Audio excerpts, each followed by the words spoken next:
A light magnitude 2.6 earthquake occurred in the Aegean Sea near Santorini Island, Greece, in the evening of Tuesday, May 27, 2025 at 9:17 p.m. local time, GMT+3.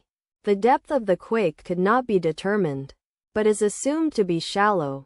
The quake was not felt, or at least not reported so.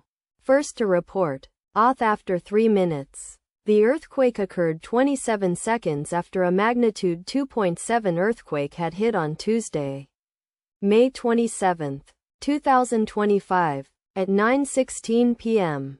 GMT+3 local time, in 4.3 kilometers, 2.7 miles, distance to the southeast. Data source from Volcano Discovery. Did you feel it? Let us pray. May God protect everyone. Aegean.